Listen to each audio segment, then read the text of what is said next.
Joining us now, a man who I would never describe as a conventional thinker, my friend from the great state of Mississippi, Governor Haley Barbour. Governor Barbour, how are you?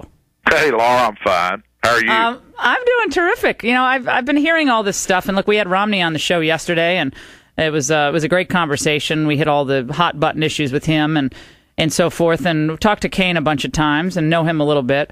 And we're looking at these polls today, Governor, and I thought you were the perfect person to come on because the elites in the media are saying that a man like Herman Cain could never win in key states in the South. What say you about that?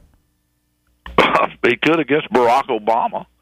I mean, you know, elections are a series of choices, and this election ought to be, as every re-election campaign of an incumbent ought to be, a referendum on the incumbent's record and President Obama's policies and the results of those policies are an absolute failure.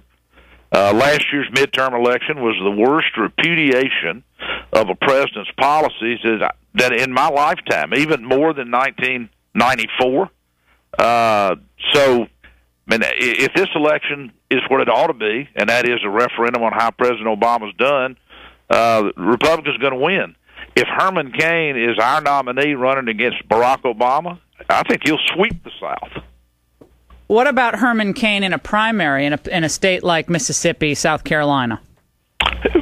Herman Cain has done well here. He has attracted a very good following. In my family, you know, I think if it were today, my wife would vote for Herman Cain. One of my sons, I got grown children, you know, from the first day said, "Dad, do you know Herman Cain?"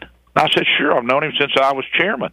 He said, "Man, I like him. I like what he says." And that is one of his great strengths, Laura.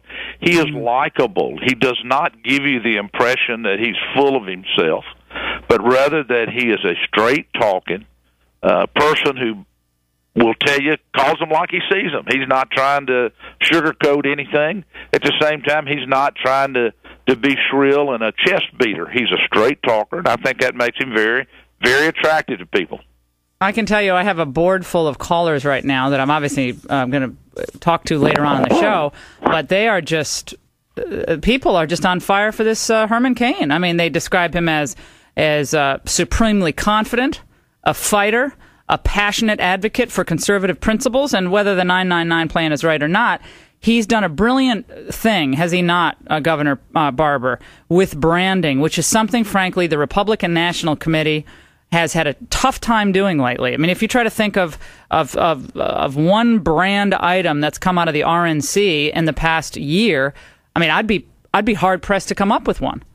Of course, having been chairman of the RNC back at a time when we were pretty successful in continental when it worked, America, you know, the RNC is really not a very good instrument for creating a brand. Candidates do that much better. Individuals do that much better. But the point you're making about Herman Cain, he has proposed something that is commonsensical, easy to understand. And one of the things I've always said about our party is that too often we sound like accountants. You know, we need to do things that say, here's what we're for, here's why we're for it, and here's how it'll help our country and our communities. That is something Herman Cain has made in a real straightforward, simple to understand way. A Southerner who had an enormous appeal, I think, early on and has obviously had some trouble is Rick Perry in the great state of Texas. And I know Rick Perry a little bit, and I like him a lot. I think these debates have been rough terrain for him. This was one moment in the debate the other night. The plan that I'm going to be laying out over the next 3 days, and I'm not going to lay it out all for you tonight. You know, Mitt's had 6 years to be working on a plan. I've been in this for about 8 weeks. Governor, if you were advising Governor Perry about, being at an economic debate on Bloomberg television, and you come out there and you say, okay, my plan is going to be revealed in 3 days, I'm sure that wouldn't have been advice you would have given him. Well, look, Rick Perry's had a very good record as governor of Texas, and that's what people should focus on. He's got. I haven't watched any of the debates, Laura, to be honest. Usually in the evenings, I'm off speaking somewhere or coming back home from speaking somewhere, and but he's gotten panned for the debates, and apparently hadn't done as well as people expect. Governor, I adore you. You know I do. But come on. I mean, at some point, you're at an economic debate, and you're complaining that Mitt Romney's been in the race for 6 years? Well, excuse me, dude. You want to be president. You got to have a plan, Stan. And he comes out there and he said that's coming out in 3 days. I mean, that just doesn't fly with people. That's not about a debate performance. That's about substance. The other, and the substance is what matters. The debate format is not as important as the substance, and you could take the position, and I haven't talked to Perry's people, that they said, look, very few people in the United States watch Bloomberg. Very few people in the United States even get Bloomberg. It's viral. It's gone viral, though. This stuff has gone viral. This is all over the Internet. This is a different world we live in now. But you can make that argument, but I can also see that they might say a better way to roll out our plan than in a debate when you cannot talk for more than 60 or 90 seconds at a time is to roll it out with some control over the situation and where you can lay it out in a way that people can understand it rather than try to squeeze it into a soundbite. I love debates. I've always enjoyed them myself. Well, but you've done they well, are not. Well, but they're not a very good way for laying out something that has a lot of substance to it. They're great for, there he goes again. Right. Well, I think I would agree with you. Look, they're limiting and limited in the way that the formats roll out and so forth, and they're presented. But nevertheless, impressions do matter. And I think what happened with Sarah Palin. Remember, there was a huge push for Palin, and she is enormously popular still in a segment of the Republican Party, no doubt.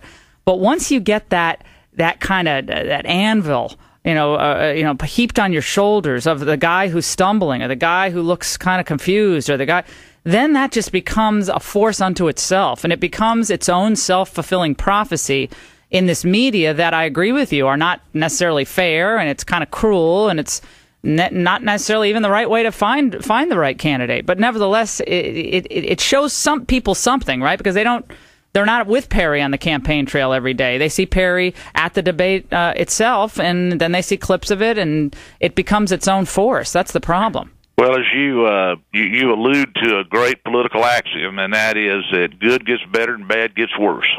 That if you're in a down spiral, you got to do something to try to bounce, and if you don't, bad gets worse. I do think for Rick, first of all, there's a long way to go. 90% of what matters in this nomination contest is still to happen. At the same time, because he got in later than everybody else, burning up time without making progress, or even worse, time when you're actually sinking in the polls is a serious problem, and so you got to turn it around. He's got to turn it around more quickly. He didn't have the time to be as patient as, say, Herman Cain was, or Rick Santorum is, or Newt Gingrich, or whomever. Is Romney being crowned by the establishment as the inevitable nominee? No, but Christie's not running.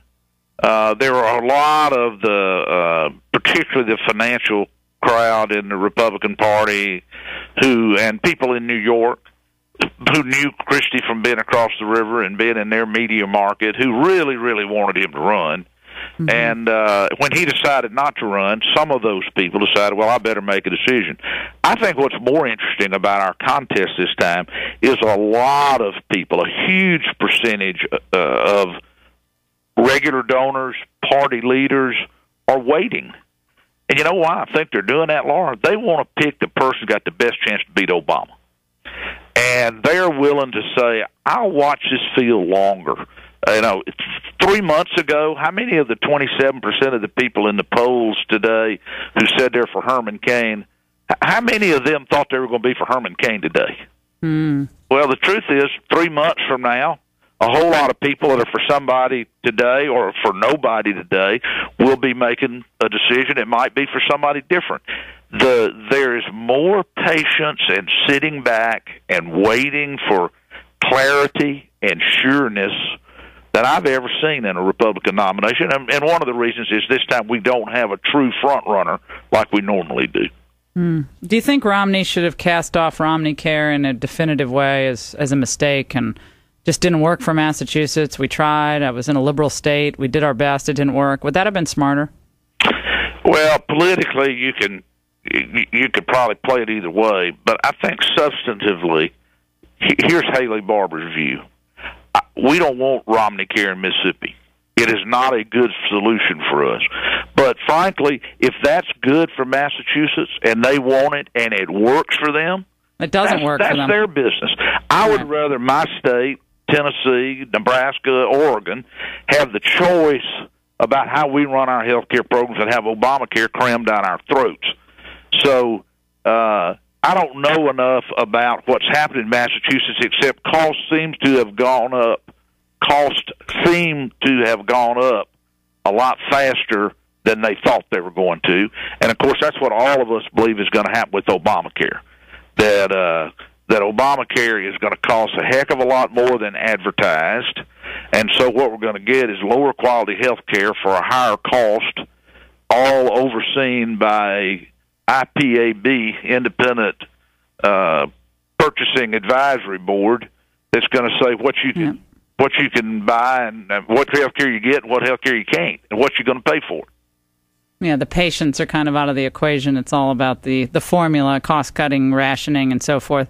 Governor, I'm listening to you, and I've just known you for so long, and I keep thinking, why aren't you in this race? I mean, do you have any regrets about not getting in, or is there any chance that we could get you into this race at all? I mean, is there anything we could do? I mean, flowers, a candygram, anything?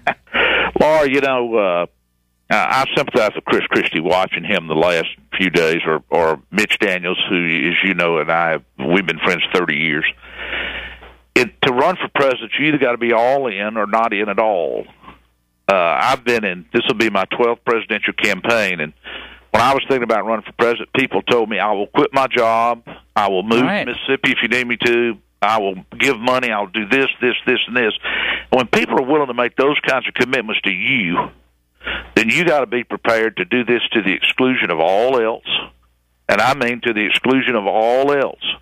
And as I looked at my life, I'll be 64 in a couple of weeks, am I willing to commit the next 10 years, because this is a 10-year commitment, to commit my life to this, really the rest of my productive life, to the exclusion of all else? And I never could quite get there, and I simply was not going to be a halfway candidate and treat those people that way. It's just wrong.